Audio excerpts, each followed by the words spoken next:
Hi, Tracy Lewis from Stuff and Things. I promised to do a 2-year full-time RVing follow-up to one of the folks leaving a comment on my YouTube videos about my camping memberships experience. So I am finally getting to this. It's got some estimates because we're not quite done with the year. And I'm even including of what we learned in our first year, the first half of year 2, because we are actually into the fall. I'm going to talk about what we've changed so far. We had an incident in December that ended up resulting in us replacing our trailer. So that was like a huge thing we didn't foresee. And because of that experience, we were able to make changes that a typical full-time RVer doesn't get to make. Once you get going in your rig, if you're like us and you've sold your home and you're on a limited income, it's not like you can say, oh, I don't like my trailer, I think I'm going to change it now. So it was a rare treat to be able to fix some of the things that I wouldn't call them errors, but it's just stuff that you don't know your first time around, and we'll talk about those. What are our future plans, as well as a summary of what rent we paid, and then I have a final slide that I actually reviewed the 1,000 Trails Campground membership slide deck to look for anything that I might want to do a follow-up on, and I've written a few things out that we'll talk about.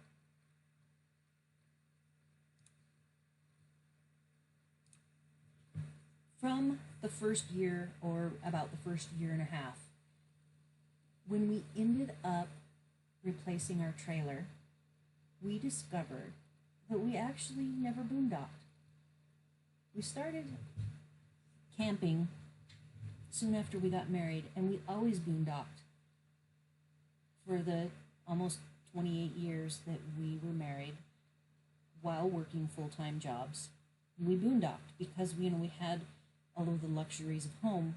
So when we left, we just went up into the mountains, and he had a tent, and then we had a little motorhome, and then we had a small trailer. So over the years, we would end up getting add-ons that assisted us in our boondocking, like larger tanks, like larger water, etc.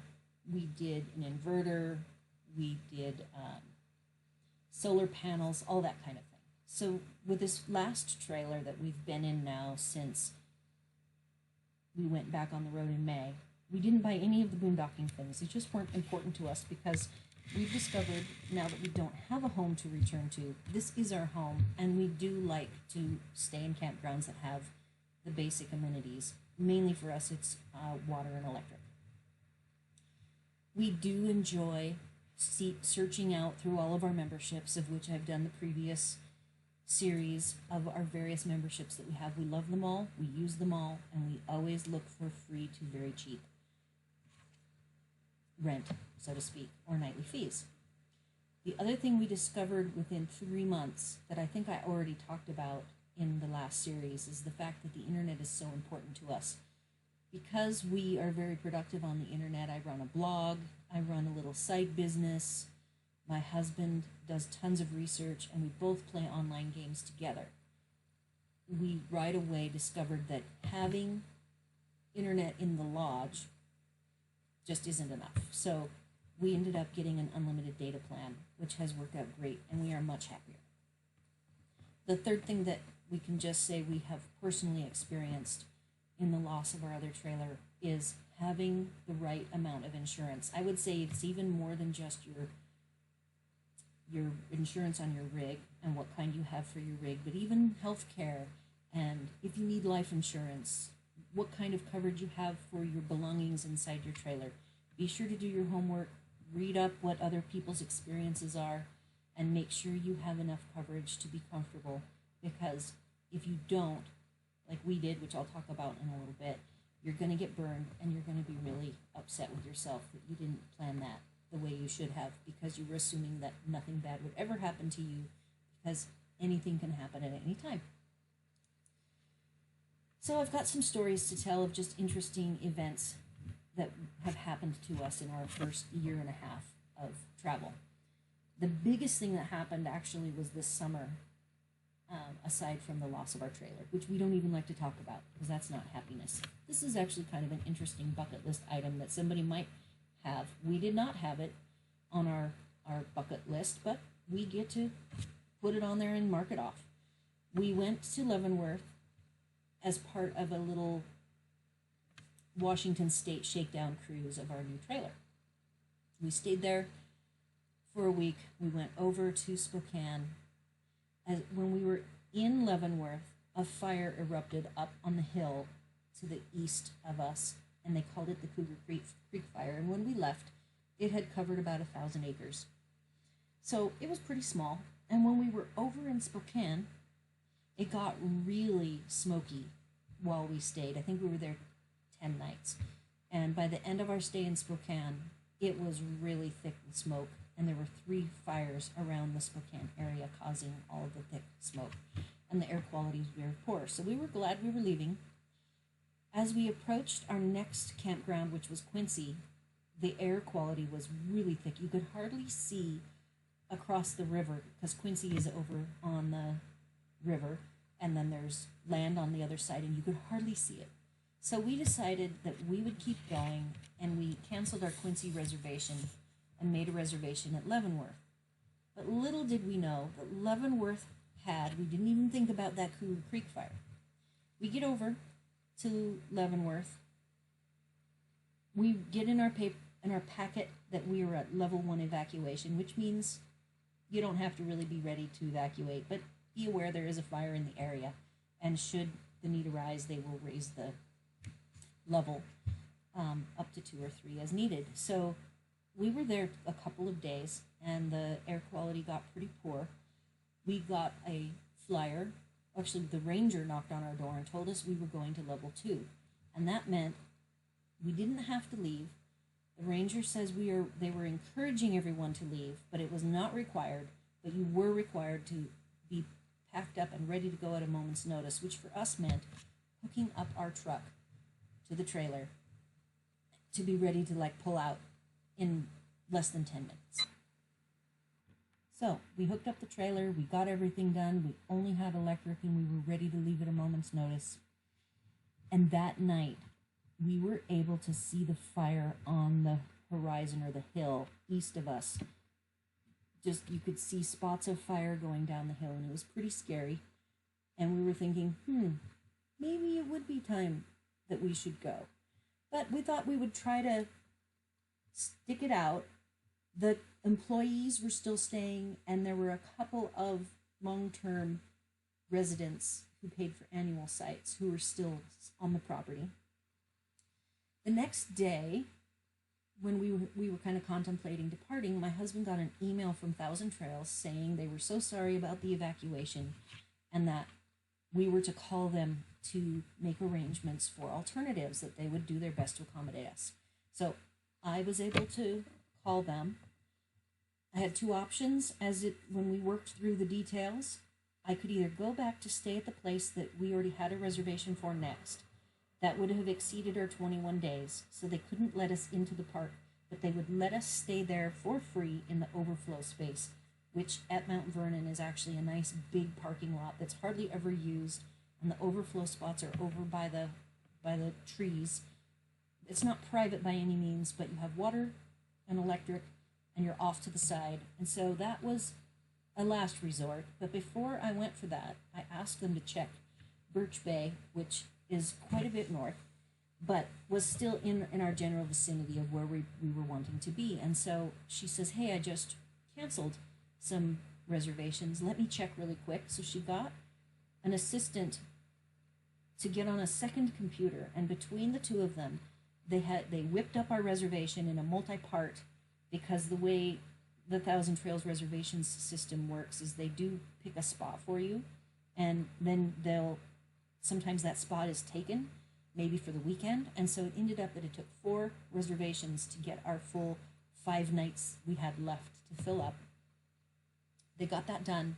They were very helpful. They just were very calm and comforting, and I really felt they did a professional job helping us. So that was a great experience. The second experience we've had is with our Escapees membership. We want to look for property in Arizona in the Prescott area, and I have called every single place. So I did this in July, and there were no available sites to reserve at any of the pay to stay type parks. They were all booked up. They said, we don't even take a waiting list anymore. We were reserved 2 years out. So I was really disappointed in that, was ready to give up on the idea of staying in the Prescott area. And I was on the Escapees site researching something, because I did that membership not so much for staying at the various parks that they own, but for the research that you get, the online research for healthcare and different things. So Escapees is a really good website for resources. And I went and noticed that one of their parks that they have is in Congress, Arizona, which just happens to be less than an hour drive from Prescott. So I called them, and they were very accommodating, very casual, didn't think that they would be booked, and they let us make the reservations in July for January through March. I got a discounted rate. I think overall I saved $210 as I state. The membership, actually, I misquote here, it's only $39.95, not $44. Must be like Passport America might be $44. Somebody's $44, but it is not Escapees, and I was very pleased that we were able to get 3 months of time, because for us to be able to actually go and look for real estate with a realtor requires us not to be like in and out every 3 weeks. The closest Thousand Trails is Verde Valley, and we can actually fill in at the front and the tail end with Verde Valley, but again, we have our 21-day limit. But it is, of course, free, so I will definitely be utilizing that. The next experience that was just an interesting topic is that I went ahead as a card maker. I'm a Stampin' Up! Demonstrator, and as a card maker and crafter, I prepared these kits for taking into the park system, hoping I could get on the events calendar and make a little money on the side, because we do have a fixed income being retired, so extra income is always good. And I felt that every park that I requested to see the events coordinator, and I showed them what I had to provide, I was welcomed. I got on the calendar, and I was able to do my card making. It was during the Thanksgiving and Christmas holiday season, so it really fit in nicely. And a lot of people came and made cards and had a great time. So I have found that to be a really welcome thing that I can do, is actually work on a little extra income. What I did find difficult about it is that people who have never made cards before are actually quite challenging. I learned a lot about how to prepare my cards, how to cut the materials, and how challenging to make them so that people don't get frustrated. So that was great. The next thing that I actually find as frustrating for me, because I am a demonstrator, I would love to be able to get my materials, because the campgrounds are not in locations that you can just run to the nearest card making supply house, like a Michael's or a Joann's, and get materials. So I really need to be able to receive packages, from Amazon or Stampin' Up. We even have to have our mail forwarder forward our mail in a priority mail package, and it has to go to general delivery, and that makes me a little uncomfortable. I haven't had any problems with it, but it's not ideal. So every Thousand Trails has different rules for packages being delivered, and some of them charge money, some of them don't charge money, and others don't accept packages at all, period, unless it's either medication or repair RV parts. So that's just something to be aware of, that I was not prepared for such inconsistent rules around mail deliveries, and now I have worked through it, and it has been painful, and it's not the way I would like it to be, but it's something that is what it is, and I just have to deal with it. Okay, so the next topic is, what have we changed? We can start with the big items. These are the items that Perhaps we would not have had an opportunity to make the change had we not lost our first trailer. But we did. So the very first thing that we learned that was huge is that our insurance was not replacement coverage. I think if you buy an older trailer, it's not as critical, but we had bought a brand new trailer, and it was really sad how little we got as a result of not buying replacement coverage. In fact, our insurer doesn't even offer replacement coverage. So for our trailer, we had to go to do research in a wider venue and used a broker and found the insurers that will give you replacement coverage, and we bought the appropriate coverage so that should something bad happen again, we will have our trailer replaced with a like kind trailer. And that is what I had told myself to research that, and I just never did that first year, and I got burned. So that's a lesson for everyone. You have been warned. This new trailer that we bought is better equipped for a full-time living environment. It actually is 6 inches shorter, so we did not feel we needed more room. We just felt that we needed a different level of quality of materials. The trailer that we bought the first time around was definitely more of a 2 weeks a year trailer, not a live-in full-time trailer. And we were starting to wear out the various materials and had already been doing makeshift fixes to things like the pantry shelving and different reinforcing different bits and pieces that were already wearing out because we did not know what we were looking for. Now, the layout again is identical. It's actually the flip of, it's just reverse where the kitchen is versus the dining area. But overall, the design and layout and the equipment is in the same positions. The next thing was we had lost our generators because we had the two Honda generators linked together in the back of they were stored in boxes in the back of our trailer. And we ended up buying this time around a Champion dual fuel generator, which I think is going to be way more user friendly. We've already used it a couple times, and the dual fuel serves a bigger purpose for us now at this stage in our camping lives. The other thing that we did is bought a membership that just happened to come up available from a company called Coast to Coast, which is affiliated with Camping World and Good Sam.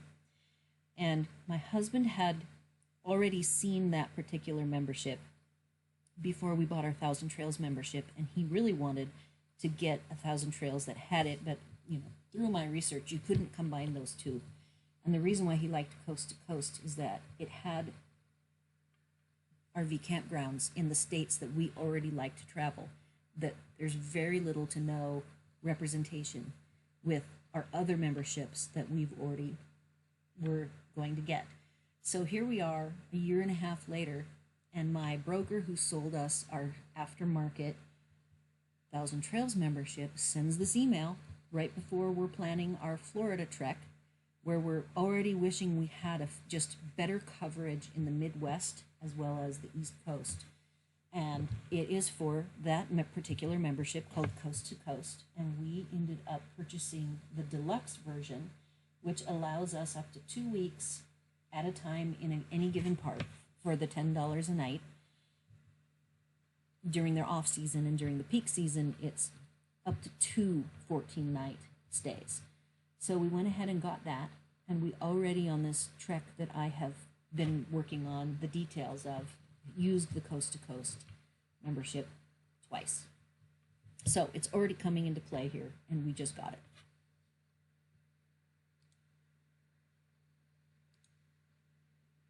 So smaller changes, those were the big changes.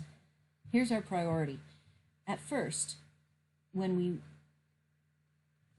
set out on the road full time, our priority was for a campground. Get a spot with sewer. If there's only 20 spots available, it doesn't matter where they are, you get a sewer spot, if at all possible. Priority 2, figure out a place close enough to disc golf to be able to drive within half an hour to go play. And of course, at the originally it was make sure there's good internet at their lodge. So we would read the reviews and reread the reviews for how good the Wi-Fi was at their lodges. That's all. Priority number 2 hasn't changed, but 1 and 3 are totally different now. Now we care that we get good cell service for our cellular data device that has unlimited data plan. We can use all the data we want. So we want to have good 4G for Verizon, and that's key. That is the number 1 most important thing. And then the number 2, no change. Always looking for disc golf as close as possible, ideally within a half an hour of where we're staying. And then the third thing, okay, these Thousand Trails parks, some are quite large and sprawling. So we no longer go all the way to the back because we want to be as far away and in a nice private place as possible, because when you're driving 5 miles an hour from the far end of the park all the way to the entrance, that can be 10-15 minutes. The worst place was in Pacific City in Oregon. Oh my goodness, to leave from our spot, and of course it was on a hill and we were up farthest away on the hill, and it took forever to get out, to leave, to get to the road. So those are priorities as they've changed over our time of traveling. We have discovered this new trailer, which is not the same as the old one. The water pressure is way more consistent than any of the campgrounds we've visited this summer. So we have pretty much given up the idea of running on city water, and we use our water pump. The other thing that I actually didn't put here is, I'd say for the first 6 to 9 months, whenever we would leave, we never turned off our water. And we had, even before the accident, which was not related, it didn't happen in a park, but we still started to be very consistent at turning off the water. So we even now, we turn off the pump. So we are not pumping water, because the thought of coming home to like totally wet floors, we have had a couple of water incidences and a couple of leaks, which we've even documented in other videos. And the thought of the very lightweight materials soaking up that water is just not a good thing. So we use our water pump exclusively, and we always turn it off when we're not going to be here.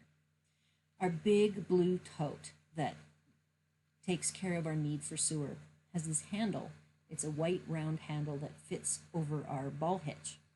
And we never used it because we used to always jack it up with our crane into the back of the truck. But now we kind of plan our parking around staying close to the front, and of course being somewhat close to the dump station, so that we can easily just throw the tote thing over the hitch and go dump anytime we need to. But then we discovered that hitch, if you go over like a speed bump, the thing will pop off the hitch really easily. So we've switched to using a carabiner on one side or the other where you put the chains through, and that prevents our tote from escaping and rolling away to places where we wouldn't want it to be. Future plans, we do get asked this a lot, especially because we did have an incident, a pretty dramatic incident in the middle of our first year of RVing full time. Though our time was interrupted, it's hard to say whether or not we will want to continue full timing for any length of time. We will know better when we finish yet another full year. So, pardon the pun, we don't know what we're going to want to do down the road yet, but eventually we'll get it figured out. Okay, the second future plan that we do know about. We sold our home, and we have the money from the sale of that home, and we will be buying a property somewhere more central in the U.S. that is, number one, more warm, less wet, and better location for embarking on traveling journeys and treks. I believe that we would probably prefer to go traveling 2 to 4 months at a time and have a home base to return to. So that is definitely in our future plans. We definitely know we are happy with our new trailer and everything about it. So we do not anticipate having some sort of a need for a different trailer. We would love, however, to get a different truck. We did buy an older truck. We've done a lot of work on it to keep it happy and healthy. We've done a lot of DIY fixes that I've done videos on that you've seen. But overall, we would love something different. Not a new truck, but this truck's model, had we known more when we were first getting set up, we would have probably bought something different. But now it's what we have. We also tend to not sell vehicles. We keep them till they die. So I anticipate that we will be stuck with this truck for some time to come, because it's a kind of truck that isn't going to die anytime soon. Goal, we want to get east of Texas this winter. We actually have started on our trip to Florida, and I've been fine-tuning our trip to the Keys, which is a bucket list item for us both. We will be camping in the Keys because I now have the official reservation confirmed. So that's pretty exciting. We will meet that future plan in short order. I would love for us also to attend some disc golf events. We watch disc golf on streaming all the time and enjoy watching it. My husband thinks it's going to be something like watching a football game on TV and then going to the stadium and you're like miles away and you can't see anybody. They're like little ants on the field. But I think as a bucket list item, I would like to attend some disc golf events. We're just recreational players, not players that would ever compete. And so it would be purely to watch either the kids play or maybe the pros play. All right, so total rent to be paid. In 2017, I think it was $1,107. And this year, the only difference is we bought that coast-to-coast membership, which is another $249. So our annual budget for total rent, that includes all of the utilities that you would pay for, water, sewer, and electric, all included, $1,330. It is a bit of an estimate because we haven't paid any nightly fees, but as we travel to Florida and stay in Florida, we will be having nightly fees for some of our stay. And again, I just documented that before retirement, our annual mortgage principal and interest was $14,000 a year, compared to now what we pay, $1,330 a year. When we were trailerless, we did stay with family. That was January through May. But that doesn't matter. We didn't pay rent for that time that we stayed there, but we still had to pay our full membership dues and just any of the support dues, and then the renewals for things like Passport America and Escapees, which is really a small portion, but we did pay them whether we use them or not. Coast to Coast again is new. I already explained why we like them. And so far, again, we haven't paid anything to date because we have been staying in the Thousand Trails Park system so far for our summer travels. One last slide. I went through the year one lists, and one of the things I had talked about was when you buy an aftermarket Thousand Trails membership, be ready for people to try to upsell you. After that first call where we were sort of forced into some sort of this meeting, a web meeting with an account manager, nobody has bugged us. The second upsell was me going to the sales manager's office and asking the details on the Ultimate Odyssey, which we decided wasn't for us. So I think after that first year, when you get in, and it's possible that they only bugged us because we had just bought a membership and it was an aftermarket membership and they would like to recycle those back into the pool and get us to buy something new and different. And after that first one, they haven't bugged us at all. Any hidden fees? Have we found anything in the parks that we were unprepared for? So far, for Thousand Trails, nothing at all. When you check in, you get your welcome map and some flyers of, the calendar for what's happening and any specialty flyers. And they always disclose anything you have to pay for while you're there in the park, over and above the fact that I didn't pay anything to be there because I'm already a member. So the only thing that's frustrating, of course, is the receipt of packages and that each membership or each park has a different rule. I did learn if for some reason I need to extend my 21 days by either front loading or back loading. Because I'm a member, 21 days is a very hard date. They will happily move us to overflow for no charge, but I cannot stay in the park system. Now, one thing I haven't asked is if I can just be a nobody and pay the $41 or $46 a night, because I would never do that. If for some reason something happened and I had to stay in the park, I would just go to overflow. That pretty much is it. I appreciate you guys watching my videos. Hopefully you found this interesting to hear kind of the year 2 summary of what it's like to be a full-timer and some of the experiences we've had, and what our thoughts are, any changes we've made. And please make a comment. I will be reviewing them, and I love to answer people's questions and comments in YouTube, so feel free to communicate with me, and I look forward to another fun year and doing a year 3 update next year. Thanks for watching.